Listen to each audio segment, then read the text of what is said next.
Welcome to Robo's Physics Adventures. Today, Robo will be learning about estimation and order of magnitude and using those skills to solve Fermi problems. Today, the students start their lesson in the classroom and Robo is working with Sarah and Anu. The students started reviewing some of the concepts from last class. The students had to round the following three numbers to three significant digits and write them in scientific notation. The first number was 43,254.4, second was 0.0035413, and the last number was 700,023. Sarah started by determining the most significant digit as 4 and put a decimal in front of it. For three significant digits, she chose to include the next two digits 3 and 2 as well.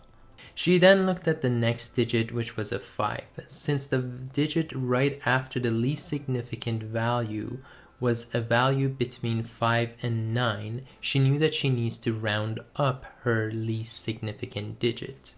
Therefore, she wrote her value as 4.33, rounding the least significant digit, the 2, to a 3. She then realized that she needs to move her decimal point 4 places to the right, and therefore her final number became 4.33 times 10 to the 4. Anu found the leftmost non-zero or the most significant digit to be a 3, and she put a decimal point in front of it. Her next two significant digits were 5 and 4. Since the number after the 4 was a 1, she decided not to round the 4. This is because she knew that if the next number to the least significant digit is a 0, 1, 2, 3, or a 4, we shouldn't round up. She saw that the decimal point needs to be moved 3 to the left, and therefore her final number was expressed as 3.54 times 10 to the negative 3. Robo found the most significant digit to be 7 and put a decimal in front of it. The next two significant digits were both 0, and the digit after them was also a 0, meaning that no rounding was required. Robo counted the movement of decimals to be 5 to the right and expressed the final value as 7.00 times 10 to the positive 5. The students were then asked to compare the masses of an elephant, earth, sun, bacterium, and a human. The students found the approximate masses by doing a bit of research. Robo's group realized that the masses from the largest to smallest were the sun, earth, elephant, human, and bacterium. Some groups went even further and started to give the ratio between all of the values. Mr. S said that today they will learn about order of magnitude. When it comes to measurement, we often don't need an exact value. For example, an adult human can have a range of mass typically between 50 to 100 kilogram. This can be rounded up to 100 or 10 to the exponent 2.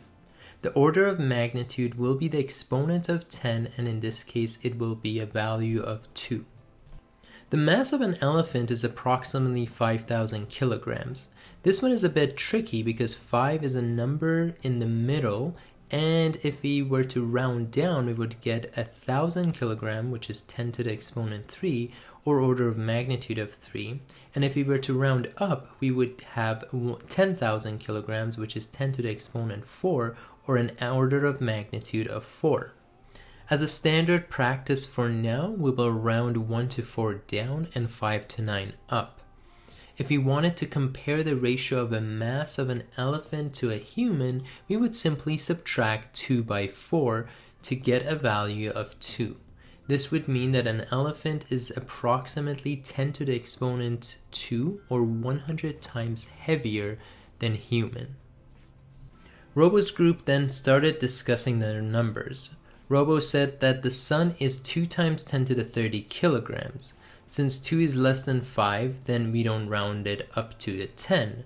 We will have 10 to the exponent 30, or an order of magnitude of 30, which is a very large value. Anu said that the mass of the Earth is about 6 times 10 to the 24 kilograms. Since 6 is bigger than 5, therefore we will round it to 10.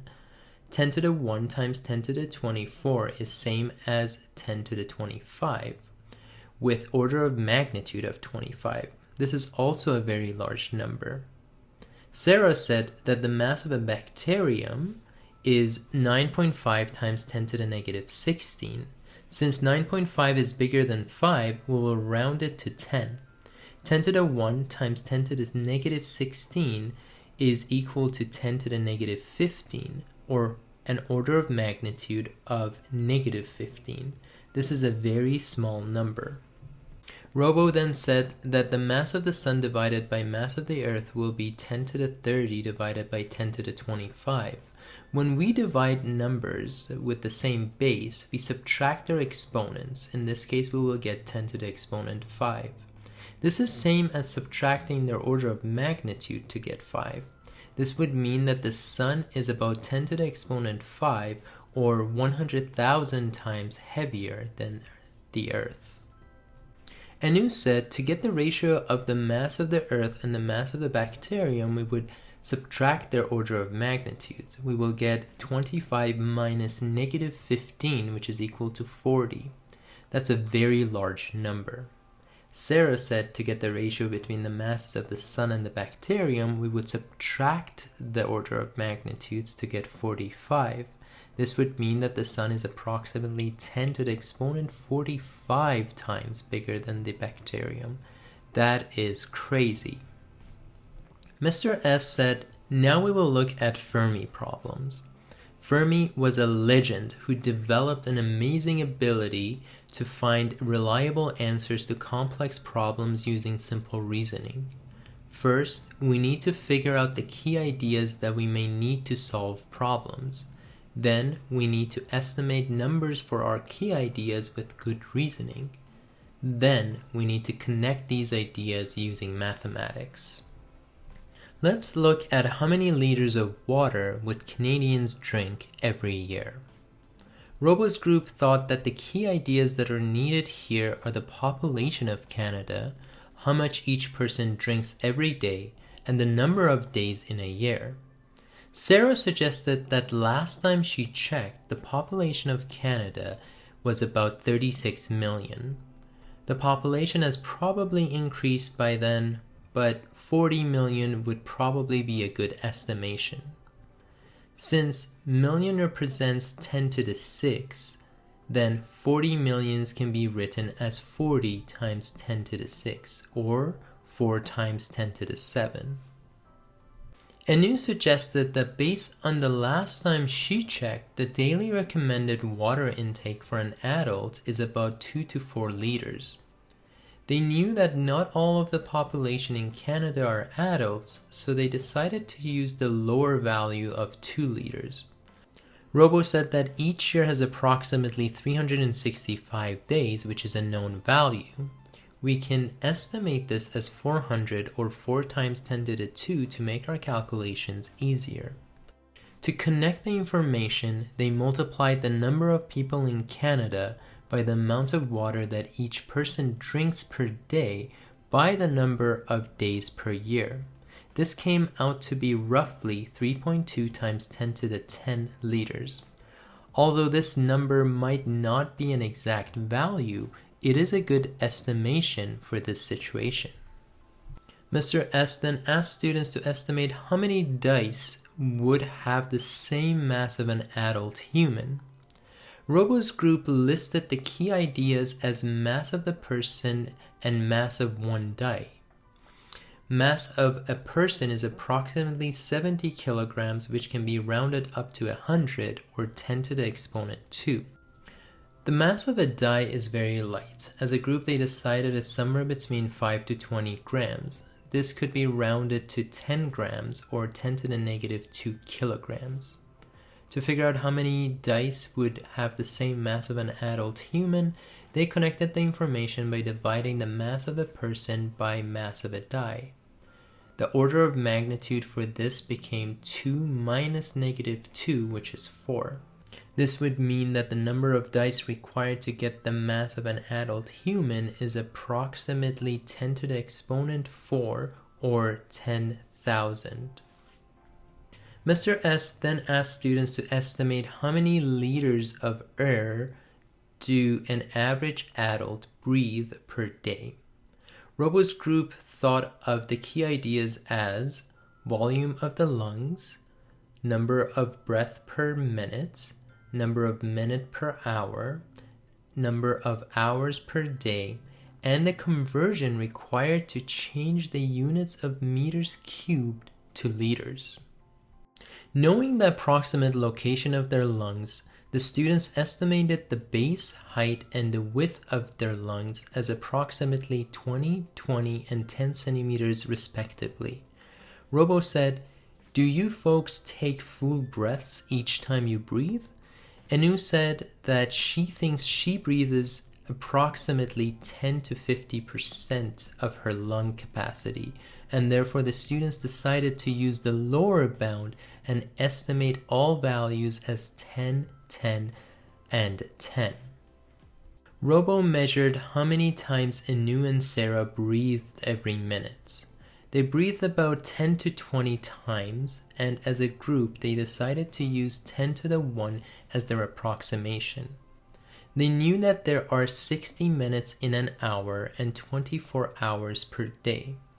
They used 10 to the exponent 2 and 10 to the exponent 1 to approximate these values. Mr. S mentioned in class that 1 meters per cubed is equivalent to 10 to the exponent 3 liters, or 1,000. With all these information, the group multiplied the base height and width to get the volume of the lungs. They then multiplied this volume by the number of breath per minute to figure out the total volume that a person breathes every minute. They then multiplied this by the number of minute per hour and number of hours per day to find the volume per day. They then multiplied their number by 10 to the exponent 3 to determine the value in the units of liters. Their final result was 10 to the 4 liters, or order of magnitude of 4. Mr. S did a quick Google search to see the average amount that people breathe, and it was approximately 8,000 to 12,000 liters.